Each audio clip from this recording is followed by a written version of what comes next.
Elisha Hunt Rhodes, 1842–1917, was a Rhode Island native whose personal writings vividly chronicled the American Civil War.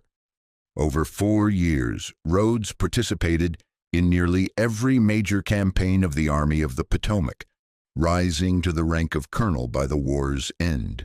His diary, written during the war and later recopied, offers an unfiltered, deeply personal account of soldier life, and was later featured prominently in Ken Burns' acclaimed PBS series, The Civil War. If you enjoy this type of content, please like and subscribe. These are his words. Let's begin. Battlefield of Williamsburg, Virginia, May 7th, 1862. Sunday last, we received news of the evacuation of Yorktown, and we were ordered to leave our camp at Young's Farm and join the main army. We crossed the river at Lee's Mills, and then followed the line of forts and rifle pits until midnight, when we encamped in a deserted rebel camp. Everything denoted the haste in which the rebels left their works. It rained hard all night, and we lay in the mud and water, but felt happy, for now it was our turn to chase, and the rebels to run. Early Monday morning we moved towards Williamsburg, and about noon we began to hear the roar of cannon and rattle of musketry. We pushed on through mud that caused teams to be mired and batteries to halt, but by taking advantage of the woods and fields, where the ground was not so soft or cut up, our division arrived under fire at 4 o'clock in the afternoon. Here we were placed in the reserves and remained until nearly dark, when our brigade was pushed to the front and took position in the edge of a piece of woods, about 600 yards in front of Fort Magruder. Until dark we could see the rebel gunners load and fire the cannon from the fort, and we had to stand it, for we were ordered for some reason not to fire.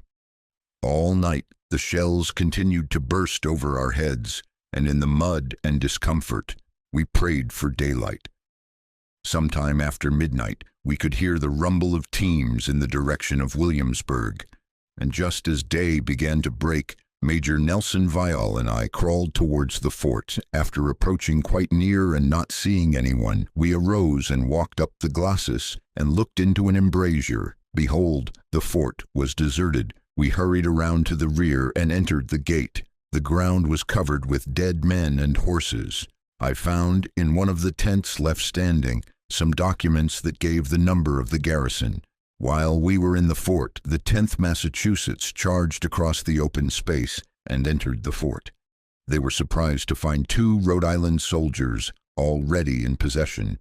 Both General Couch and General Charles Devens, who commands our brigade, made speeches to our regiment and thanked the men for their coolness under fire. The field presented a horrible appearance, and in one small spot I counted 60 dead bodies. The rebels threw away much of their baggage, and the road is filled with broken teams and gun carriages. Our cavalry are now in pursuit, and many prisoners are being sent to the rear. Thank God for this victory, and may we have many more and so end the war. May 8th, 1862, Monday night, orders were received for a light brigade, under command of General George Stoneman, to be formed and follow the retreating rebels. The 2nd Rhode Island Volunteers, Colonel Frank Wheaton. The 98th Pennsylvania Volunteers, Colonel John F. Ballier. The 6th United States Cavalry. The 8th Illinois Cavalry, Colonel Farnsworth. Robertson's and Tidball's regular batteries were detailed for this duty. Colonel Wheaton commands the 2 infantry regiments, and Lieutenant Colonel Steer, the 2nd Rhode Island. We are now 15 miles from Williamsburg on the road to Richmond, and we pick up prisoners every mile. The bugle has just sounded the advance, and we must move. Camp near Pamunkey River, Virginia, May 11th, 1862. Friday, our cavalry came up with the rebels and charged through the lines, and falling into an ambush, turned and came back. The cavalry lost 3 killed and several wounded, but brought back a number of prisoners. The rebels opened with skill, and we were ordered to move up. Our artillery replied, and the rebel rear guard moved on. We followed to this place and are now waiting for orders. Food is scarce, and all that we have to eat is the cattle killed by the way. No bread or salt in the regiment, and I am most starved. But it is all for the Union, and we do not complain. May 12th, 1862. Left camp in the evening and marched to White House Landing on the Pamunkey River. Here we found 3 gunboats, and we feel more comfortable. In the evening, we attended an outdoor Jubilee meeting held by the Negroes. One of them preached a sermon. He tried to prove from the Bible that truth that every man must seek his own salvation. He said, "Brethren, the Scripture says, every man for himself, every tub on its own bottom." Not exactly Scripture, but it came near the truth. Our chaplain addressed the slaves, and the scene was a wild one. White House Landing, Virginia, May 13th, 1862. This is historic ground, for in yonder house George Washington was married. From this house Colonel Wheaton has procured a fine black saddle mule.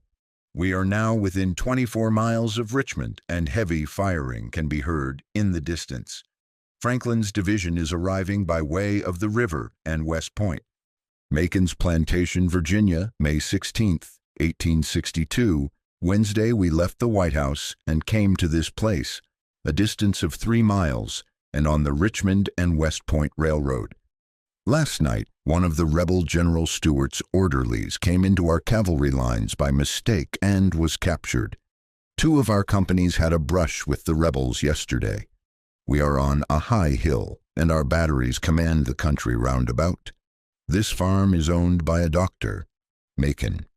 One of our gunboats fired an 11-inch shell that landed in his yard.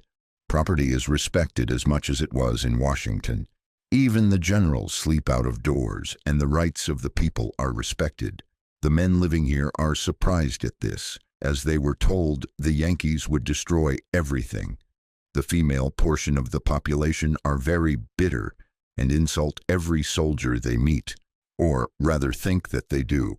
One of them said as the United States flag was borne by her house, "I never expected to live to see this day."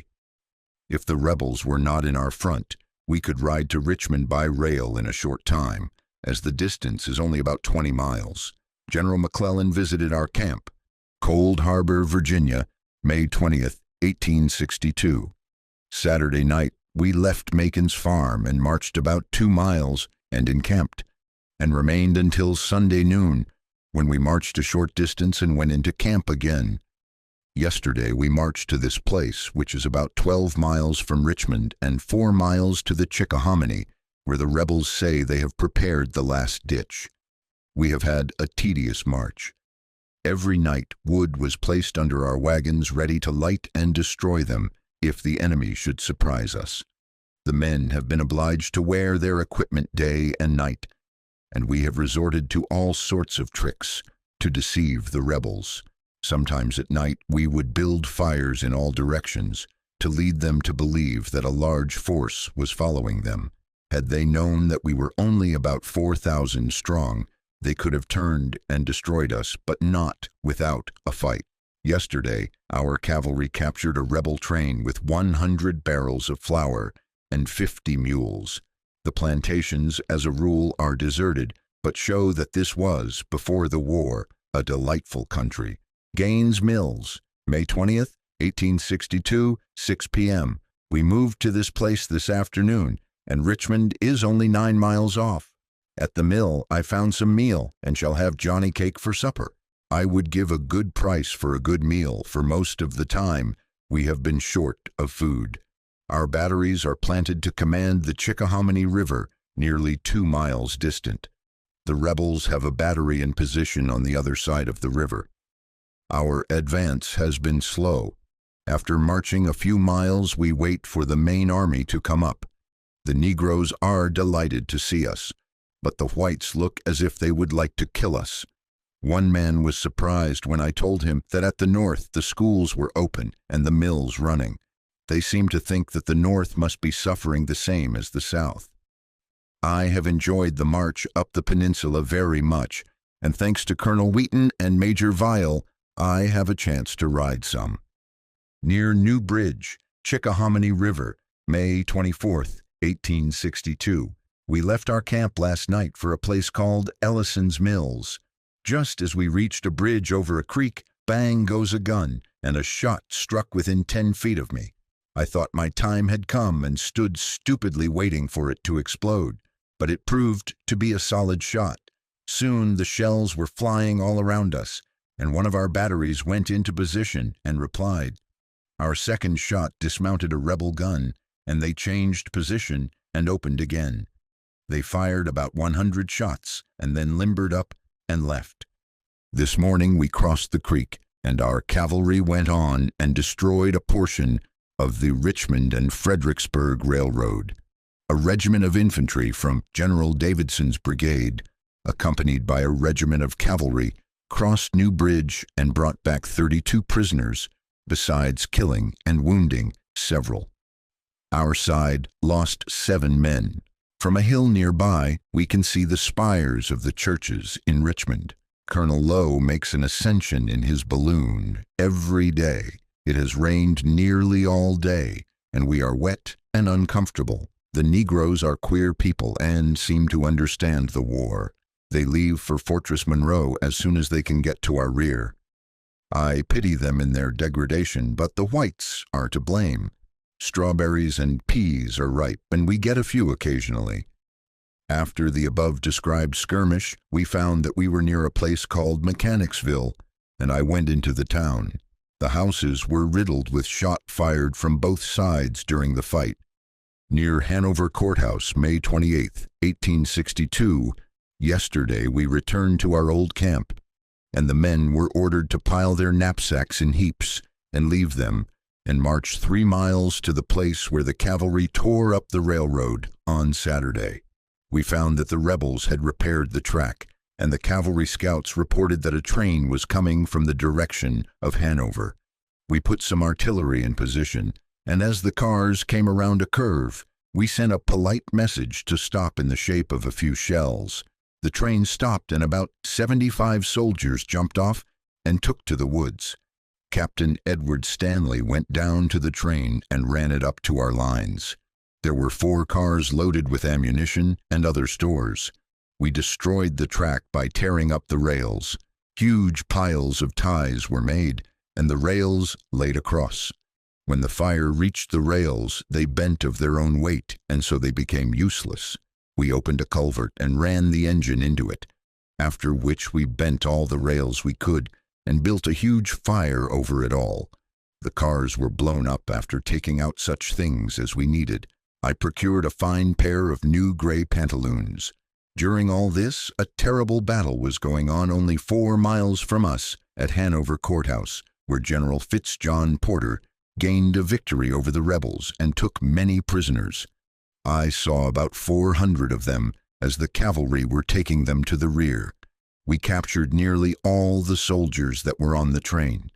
This morning the rebels came upon us in force, and as our work of destruction was finished, we returned to our camp where we left our knapsacks. Near Mechanicsville, May 31st, 1862, the place where we destroyed the railroad is called Atlee's Station.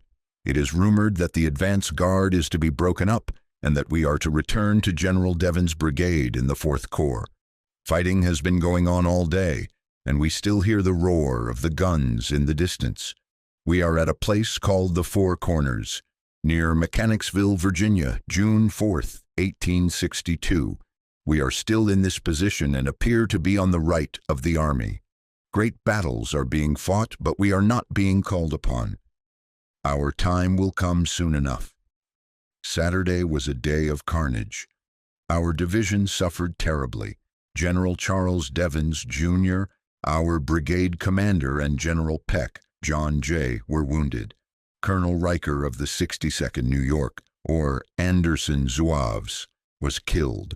General McClellan has issued an order in which he states that he shall share the dangers of the battlefield with us, why not, and talks about relying upon the bayonet.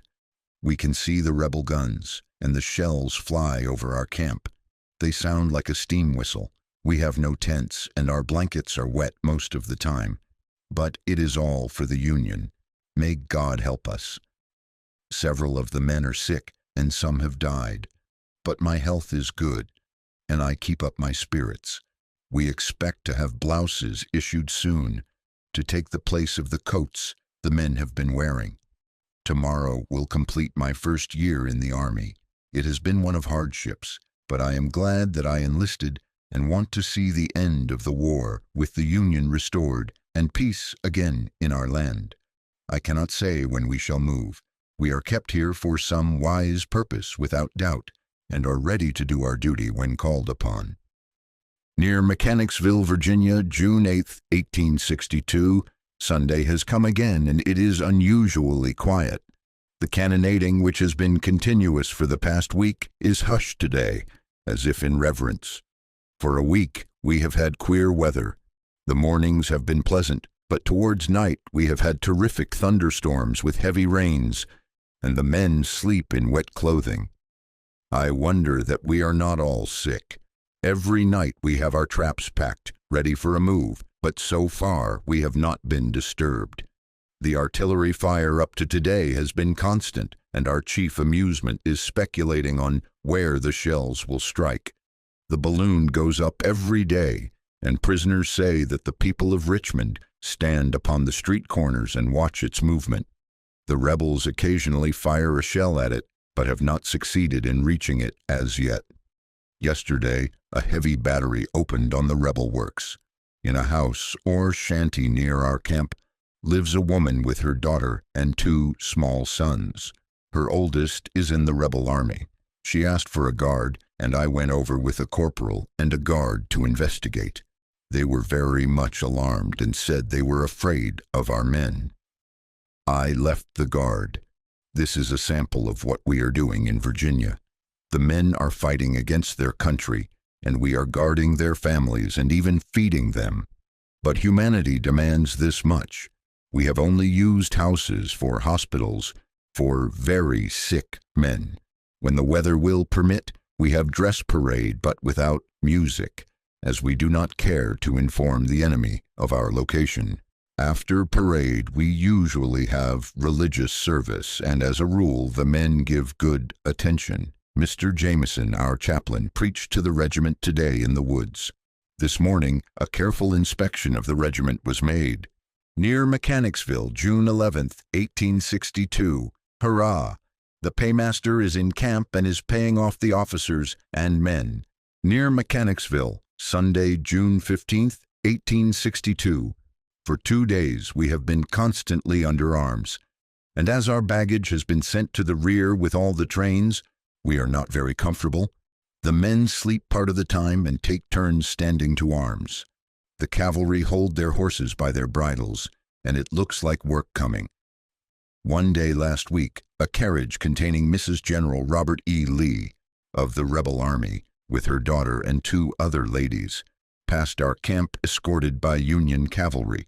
She was sent south under a flag of truce. How she came to be left in the north, I do not know. I rode over to Battery C, 1st Rhode Island Artillery, a few days since. They are near the Chickahominy River and facing the rebels. The pickets on that line are good-natured and exchange papers. There are several houses near our camp, and I took supper at one of them a few nights since. The first meal eaten by me in a house for a long time. We have to detail a good many men to protect the gardens, or the people would starve. I do not see what they can do for food next winter, but they are reaping the fruits of their folly. Near Fair Oaks, Virginia, June 20th, 1862. Stoneman's Light Brigade is at last disbanded, and we are back to our old brigade. Last Wednesday we started at 4 p.m., and crossed the Chickahominy at the so-called Tammany Bridge. It is built of pine logs and crosses both swamp and stream. It is nearly 1 mile in length and was built, I believe, by a New York regiment. After crossing, we encamped for the night, and the next morning joined our brigade. The Massachusetts boys, 7th and 10th Regiments, and the 36th New York were very glad to see us back. We camped in a heavy oak wood in the rear of some earthworks built by our brigade. The railroad runs very near our camp, and cars are passing continually. I was boy enough to run down and see a train pass, and it was the first sight of civilization that I have seen for a long time. General Keyes' quarters are near our camp, and I made him a call. Adjutant Sam J. Smith of the 2nd, who is on Keyes' staff, is said to have behaved very bravely in the last fight. New uniforms were issued to our regiment today. It consists of a dark flannel blouse and light blue pants. Our officers have taken to soft black hats. William B. Westcott called to see me last night. He is now Quartermaster Sergeant of Battery G, 1st Rhode Island Artillery. Lieutenant Colonel Steer has been promoted Colonel of the 4th Rhode Island Volunteers and will leave us soon. Major Nelson Vile has been promoted Lieutenant Colonel of our regiment. He is a splendid officer and man, and has been very kind to me. Near Fair Oaks, Virginia, Sunday, June 22nd, 1862, Mr. Jameson, our chaplain, preached this morning from the Word Gospel. The sermon was excellent, and I trust will do some good. We have Christian men in the regiment, but there are many who take no interest in religious matters.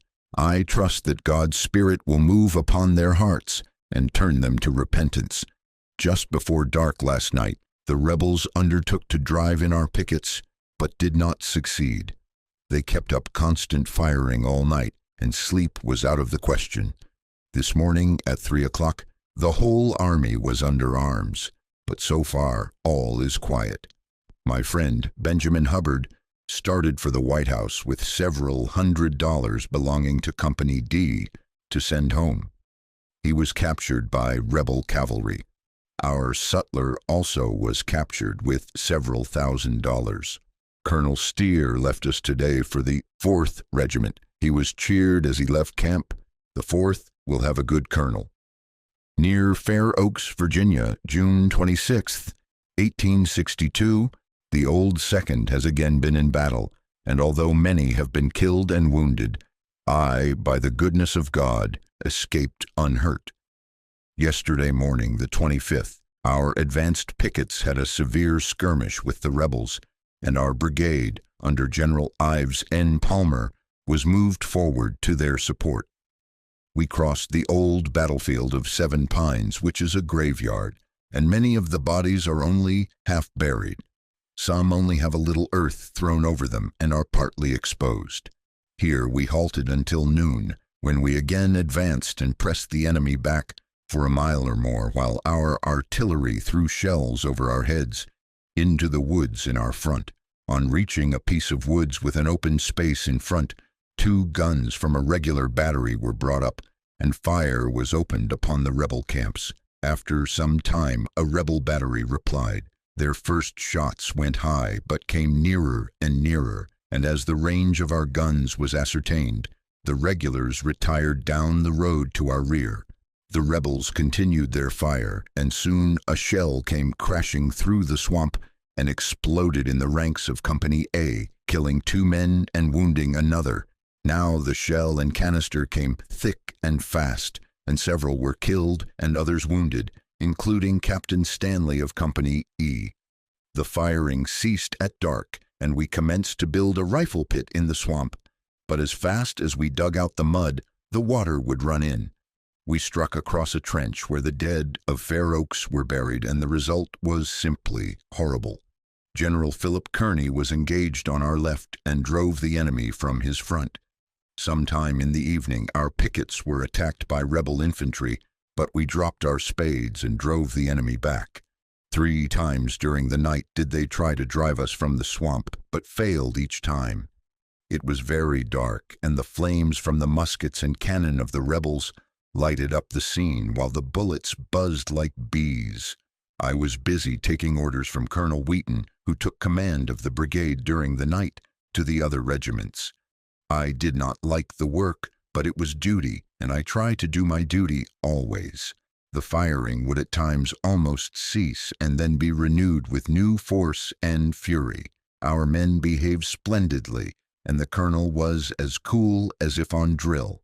At daylight, we were relieved by other troops and retired to a fort in the rear, where, after waiting to see if we were to be attacked, and the rebels not appearing, we returned to our old camp. As far as known, we had 5 men killed and about 25 wounded. My friend, Fred A. Arnold, Company D, was wounded, but I hope will recover. He was hit in the leg. Charles City Crossroads, Sunday morning, June 29th, 1862. Well, the Grand Army is on the retreat. After the Battle of the 25th, General McClellan determined to raise the siege of Richmond and fall back to the James River. The 2nd Rhode Island and the 6th Maine Volunteers were sent on in advance, and since we left the front, we have heard constant firing in our rear. The immense depot of supplies at Savage Station was burned to prevent its falling into the hands of the enemy. I did not expect this would be the result of our campaign, but I suppose it is all right. We have marched night and day, and no one will know how much the army has suffered. No sleep, scant food, and tired almost to death. We arrived at this place this morning and were attacked by a regiment of North Carolina cavalry. With the help of 2 guns with us, we about ruined this cavalry regiment and took many prisoners. As we were concealed in the woods, the enemy rode right up to us and did not hit even one of our men. I caught a rebel and brought him to Colonel Wheaton. He had a Colt revolving rifle, which I took from him, and the colonel tells me that he will send it home for me. We were ordered to move on, and so took our prisoners into line and marched again towards the James River. Monday, June 30th, 1862. At an early hour this morning, we arrived at a place on the James River called Hacksville Landing. After resting a short time, we turned back on the road and at night reached Malvern Hill. Malvern Hill, July 1st, 1862. Oh, the horrors of this day's work, but at last we have stopped the rebel advance, and instead of following us, they are fleeing to Richmond. The battle of today is beyond description. The enemy advanced through fields of grain and attacked our lines, posted upon a long range of hills. Our gunboat threw shells over our heads and into the rebel lines. All attempts to drive us from our position failed, and at night the rebels retired. Our regiment supported the batteries of our camps and did not suffer much, but saw the whole of the grand fight. Harrison's Landing, James River, July 3rd, 1862. We left Malvern Hill last night, and in the midst of a pouring rain, marched to this place where we arrived early this morning. Oh, how tired and sleepy I am. We have had no rest since June 24th, and we are nearly dead. The first thing I noticed in the river was the steamer Canonicus of Providence. It made me think of home. We stacked arms, and the men laid down in the rain and went to sleep. Lieutenant Colonel Vial threw a piece of canvas over a bush and, putting some straw upon the ground, invited me to share it with him. We had just gone to sleep when a rebel battery opened and sent their shells over our heads. We turned out in a hurry, and just in time, too, for a shot or shell struck in the straw that we had just left. This shot covered Colonel Vial's horse with mud. We were ordered to leave our knapsacks and go after this rebel battery, but our men could hardly move, and after going a short distance we halted, and other troops went on in pursuit. Battery E, 1st Rhode Island Artillery, sent out some guns, and I hear that one of the rebel guns was captured.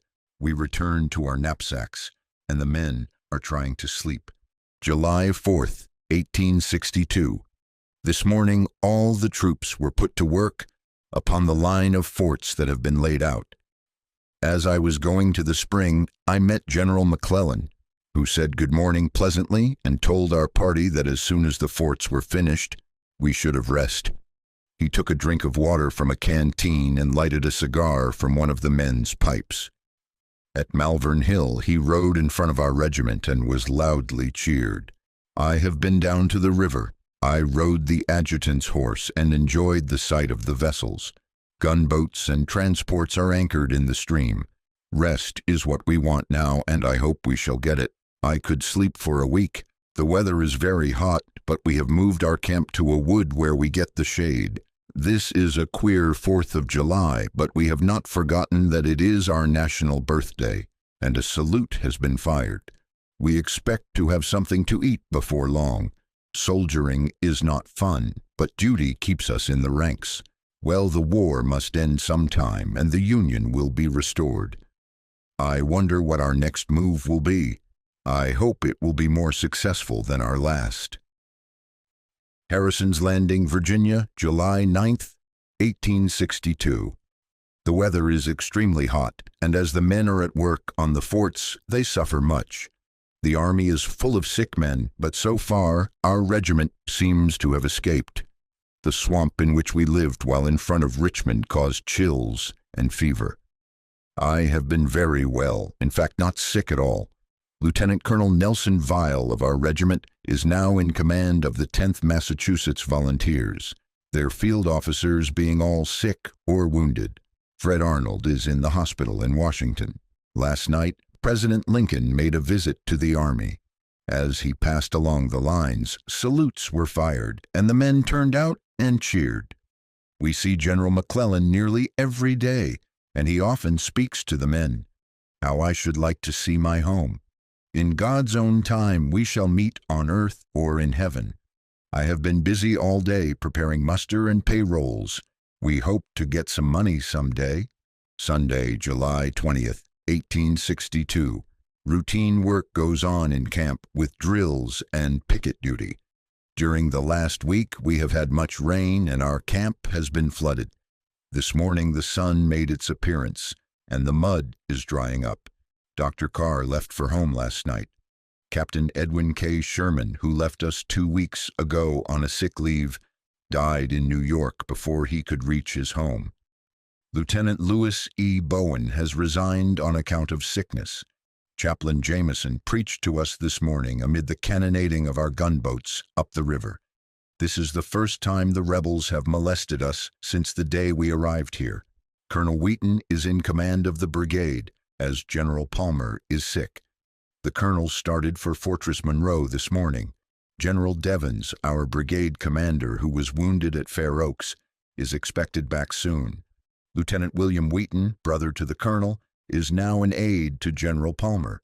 Yesterday, Major Davis, United States Army, inspected our regiment, and we are soon to be supplied with clothing, which we much need. Harrison's Landing, Sunday, July 27th, 1862. We are having a fine day and commenced regular camp duties the same as at Camp Brightwood. After guard mount, the regiment was paraded in front of Colonel Wheaton's quarters, and we had church service. The men were seated in the form of a hollow square, and the chaplain preached from the center. Some of the men are very much interested, while others are totally indifferent to what is going on.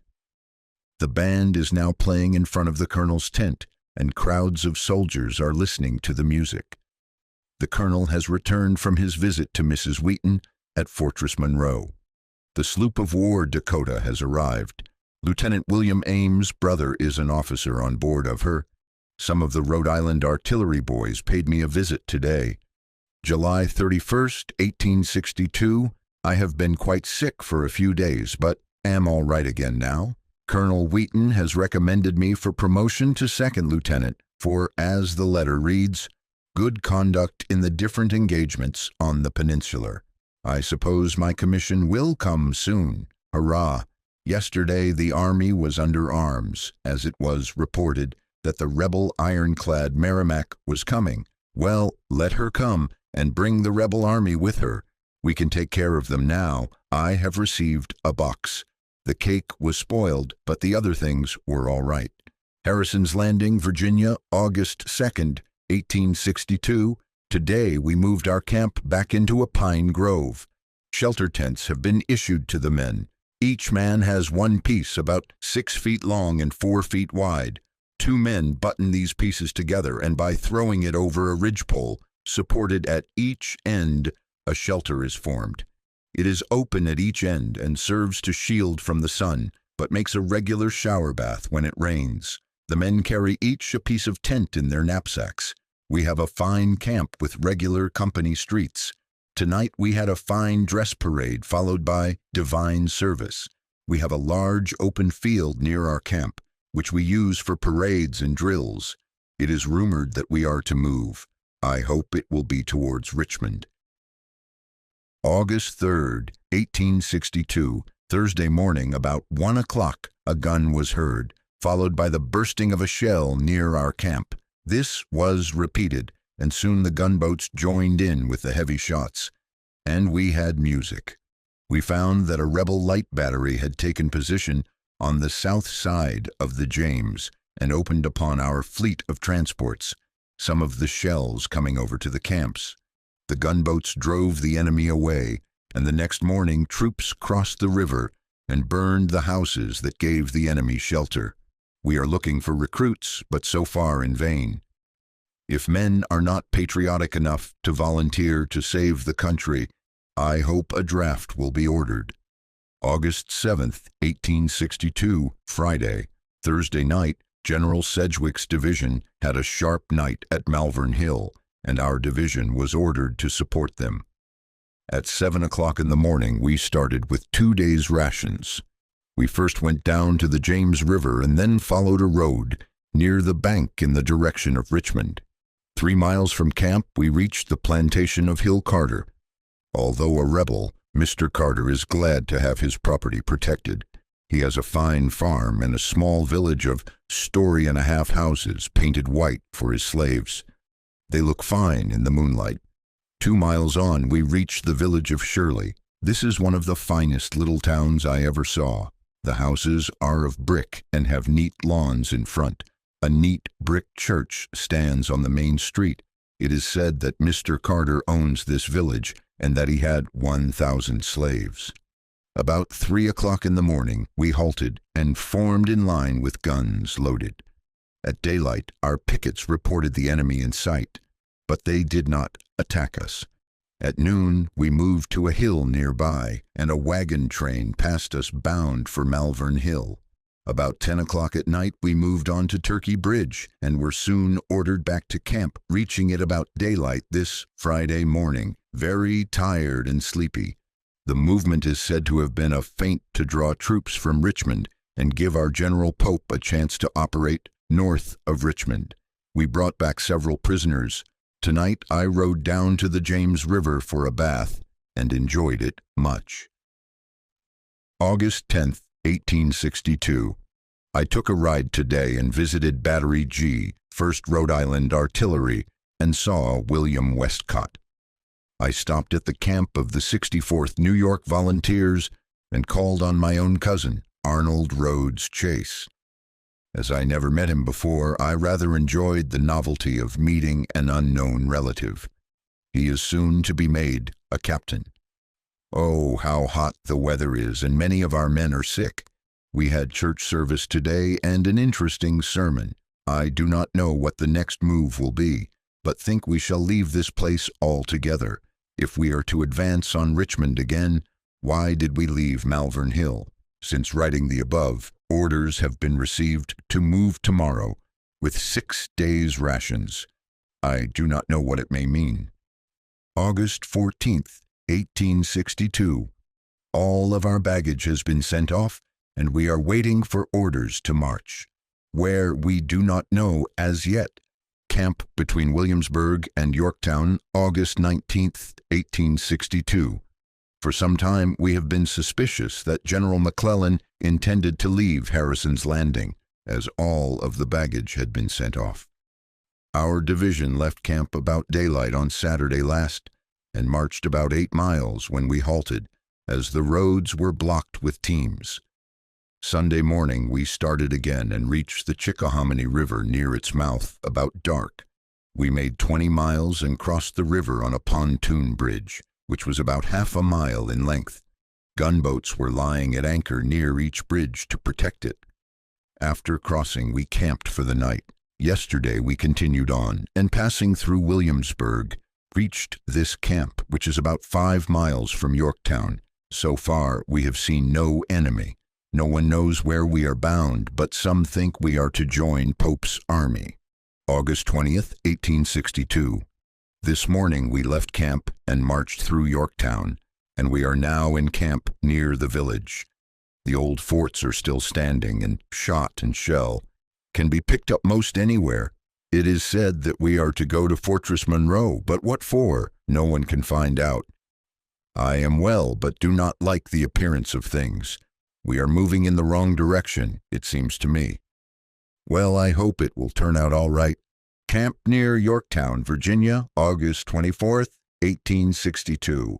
Sunday night again, and I fear we are no nearer the end of the war than we were when we first landed at Fortress Monroe 5 months ago. But then we have learned some things, and now I hope we shall go ahead and capture Richmond. We have moved our camp from near the river to a hill, where we get plenty of pure water from a spring. This is a great luxury, for in most of our camps, we have been obliged to go long distances for water. This hill was occupied by General Fitzjohn Porter's corps during the late siege, and we occasionally find shot and shell lying about. Each company has a wide street, and we have a parade ground in front of the camp. It looks now as if our corps, Keyes 4th, would remain on the peninsula, as most of the other troops have been sent away.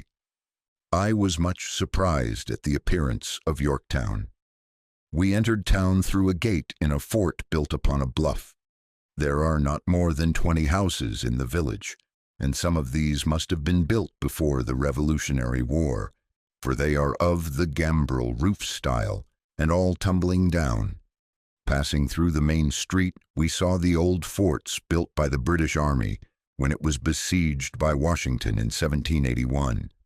Some of these forts were used by the rebels. Still further on, we saw the rebel works built of bags of sand covered with earth. Some of them were on high bluffs, with deep ravines in front. Some of the rebel guns are still mounted, while others lay upon the ground, dismounted by our fire. Passing through another gate, we came to the open plain which separated Yorktown from our batteries. Here we halted for a short time, and I visited a large lot enclosed by a rail fence, over the entrance to which were the words, "Union Cemetery." Here our brave boys were buried after the capture of the town. One member of my old Company D is buried here. In the open field were other graves marked 12th Mississippi Regiment. The plain was covered with holes, with dirt piled in front, and were used by Bourdon's sharpshooters, who kept the rebel gunners down.